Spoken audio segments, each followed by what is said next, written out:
जय भीम. मी प्रशांत बोराडे, प्रदेश प्रवक्ता, सम्यक विद्यार्थी आंदोलन. उद्या महाराष्ट्रामध्ये टीईटीचा पेपर होणार होता. मात्र हा पेपर होण्यापूर्वीच राज्यामध्ये लीक होऊन फुटल्याचं निदर्शनास आलेलं आहे. काही दिवसांपूर्वी या देशात आणि राज्यात नीटचा पेपर फुटला होता.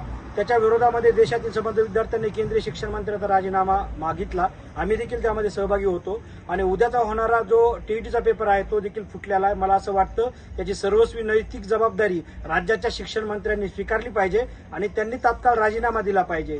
गोरगरीब विद्यार्थी, जे हजारो विद्यार्थी या ठिकाणी शिक्षक होण्याचं स्वप्न या ठिकाणी उराशी बाळगून या परीक्षेची तयारी करत होते, त्यांच्या भविष्यासोबत सरकार खेळत आहे अशा पद्धतीनं आम्हाला वाटतं. या सर्व गोरगरीब, वंचित, शोषित, पीडित विद्यार्थ्यांना मी या सम्यक विद्यार्थी आंदोलन आणि वंचित बहुजन आघाडीच्या माध्यमातून आवाहन करतो की जोपर्यंत अशा पद्धतीचं भ्रष्ट सरकार आपण या सत्तेवरती बसू तोपर्यंत अशा पेपर फुटीच्या घोटाळ्यांना आपल्याला सामोरं जावे लागेल.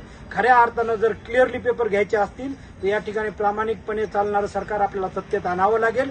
त्यामुळं उद्या होणाऱ्या पेपरच्या बदल्यामध्ये जे भविष्यामध्ये येणारा पेपर आहे त्या पेपरच्या माध्यमातून प्रामाणिकपणे पेपर झाला पाहिजे. गोरगरीब विद्यार्थ्यांना न्याय त्या ठिकाणी मिळाला पाहिजे अशा पद्धतीचं आवाहन मी या व्हिडिओच्या माध्यमातून करतो. धन्यवाद. जय भीम.